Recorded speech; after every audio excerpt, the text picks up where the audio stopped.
Back to Celebrity Radio. It's Alex Belfield talking to some of the world's biggest stars and some of my favourite people. And we've got a brand new show for you today at the South Point Arena on July 21st, 2019. Two shows at 1 and 5. It's called GLADIUS and it's starring Erik and Lisa, who join us on the phone now live from Las Vegas. How are you doing, guys? Doing good. How are you? It's really lovely to talk to you both. I got to meet Lisa in May and I was fascinated by your life and your careers because the two are intertwined. This is 24/7. This is 7 days a week. This isn't a hobby, is it? No, it's more like a lifestyle. And you love it. I mean, the backbone of this show is the horses, and this is really a dangerous thing because these are live animals that can do what they want when they want to do it, and you've got to turn it into a show and make it look exciting. Explain the concept to us. The concept of the show, the easiest explanation is take Cirque du Soleil, mix in a bunch of gladiators, and throw in a bunch of horses. That's kind of the easiest explanation. We do all the aerial and acrobatic stuff you would see in a Cirque du Soleil show. We just do a lot of it on top of horses while they're running around doing their own cool things. So, give me the statistics, if you will. How many people are in the show? How many animals are in the show? We've got 15 performers, 18 horses, 5-ish tech crew, and then a whole host of backstage hands and grooms and helpers. It varies a little bit from show to show, but yeah, that's the... I remember saying to you at that wonderful party we were at in the summer, how do you get a horse to perform when it doesn't? And the answer is you don't. If they don't want to do it, they don't do it. No. 2,000 pounds of animal kind of does what it wants to. It's kind of like us, like not all people are performers. It's the same with horses. Like we have gone through some horses that doesn't like to perform and they don't want to do it. So then you give them another job. It's interesting you're doing this at South Point because it's so synonymous with horses in the beginning. I mean, they do a ton of trials there and exhibitions and things like that. So it's the perfect synergy, really. And of course, you can't just stick this in a little showroom in Bally's. It's got to be a facility that can handle the size of these animals because they are enormous, aren't they? Yeah. Yeah. No, we can't do... I mean, the one really hard part with the show is we can't go, hey, there's a cool little room somewhere we can go and adapt it to that room because we literally need an absolute minimum of 100 by 200 just in space, just feet, obviously, just in floor space, and then obviously the seating has to come around that. So not just that, we also need stalling and places to put horses. The logistics supporting it, it's not like a magic show where you can stick the props in a back room and let them sit there over the week and then come back and do the show on the weekend. So all the supporting facilities and all that also. And I guess you love this because this is a life. This isn't a job. I mean, they want feeding after the show. It's not like you can go home and put your feet up and go to the pub. It's never going to stop, is it? It's relentless. Yep. Yes. I mean, they're our children. Like, we don't have kids for a reason. Our horses are our kids. As we can see from these pictures, you're both delicious in different ways. This is not only a show of horses, it's a show of sort of physical strength too. I mean, you clearly both work out. What's your day like? You wake up in the morning, eat protein, go to the gym for 6 hours, look after horses for 6 hours and repeat? Yeah, kind of. Add in a bunch of the creative side of it, all coming up with different stuff and working on acts. And I do all the fabrication for all our props too, so add in that stuff. Yeah, that's pretty much it. Protein pancakes in the morning and go from there. I don't know if I'm going to say morning because summertime, our morning starts right now and it's 2 p.m. So right. we train until 6 in the morning because it's too hot during the day, and then we go to bed around 7, and then you don't want to wake up in the morning. So I'm surprised there isn't a horse show already in Vegas because we love to see them, and also the gladiatorial stuff. I mean, we love that too. This was born to be produced in Las Vegas. I'm amazed somebody else hasn't done it before. Yeah. Well, that was when I originally started with the concept, and it started out as just Gladiator. I didn't really have evolved a lot over the years, but the original concept was to build a show that we could put in Caesar's Palace. So it definitely, it's just from concept, it was a Vegas show. We spend a lot of time with our horses, and yeah, you feel out their personalities over years of training. I mean, you realize pretty quickly what they're meant to do, like what they like to do.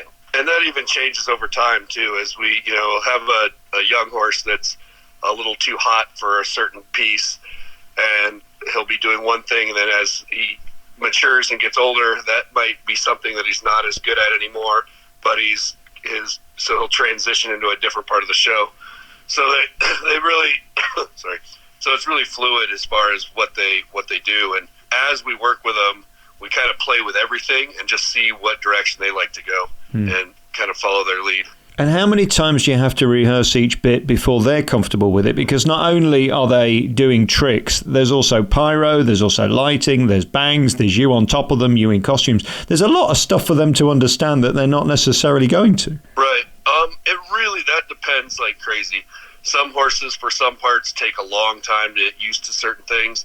Others, something else they've done in life has already kind of got them, so they're not worried about it. We have one horse that we use for all the fire stuff, and the first time I tried to introduce him to fire, I'd lit a little fire thing and kind of stood a little ways away, and as I walked closer to see how he would react to it, he walked at me and tried to take a bite out of it, and I had to move it real quick so he didn't burn himself. And so he obviously just never had any issue with fire whatsoever. It wasn't something. So you have that end of it, and then some of the high school riding stuff, the Grand Prix level tricks, just take years and years and years and years of training. So you get horses that, doing other pieces in the show, and they're just working on the training part for some of that. And eventually they get to the point where they can do a part that, it took years of training to get to. Lisa, tell me about your life and whether you want to be an animal lover or whether you want to be a star, because putting the two together is odd, but it's perfect for you. Not only are you gorgeous and delicious, but of course you've got a big heart for animals. So I suppose this show's perfect. What are you most? Are you wanting to be in show business or look after the animals? I guess it's 50-50 on that one. Like I grew up competing in vaulting. That's equestrian acrobatics, and in the competitions, I was always more of a performer than a competitor, because I always think outside the box and try new things and just not exactly what the judges were looking for. So when Erik introduced me to the performing side of it, I just fell in love with it and just lost the interest of competing. And then I've never owned a horse until I moved to Vegas. I've never owned my own horse. I've literally only had a pet rabbit when I was a kid. So going from having no animals of my own to having that, now I have 18 horses and a couple of dogs and some cats. It's awesome. Like I'm literally living my dream, because I get to have all these animals and I get to do what I love to do since I was a kid. So how incredible. Yeah, I'm not complaining. Yeah, amazing. And Erik, tell me about your life and how you're looking like that for a start. I mean, I guess a big part of your day is staying fit, because you're an incredibly built guy, as people will see in this show. Well, yeah, I don't know. I was a day off from being born on a horse, literally. So I grew up with the whole horse thing. I started vaulting when I was 6. I had already tried standing on horses, running through fields at like 5. Got into the competitive side. I started training really hard at about 14 years old. I was doing gymnastics for 3 hours a day, dance classes a couple hours a day, vaulting hours a day, riding hours a day. Ballet too. Yep, ballet. I'd pay to see that. I'm really graceful, I promise. And then all the time in the gym. At that point, I think I was training 8 to 12 hours a day, 7 days a week. I grew up with it. That's what I know. That's what I'm good at. I took to mechanical stuff really easily, so I've got a degree in blacksmithing, so I do a lot of fabrication and all of that side of it.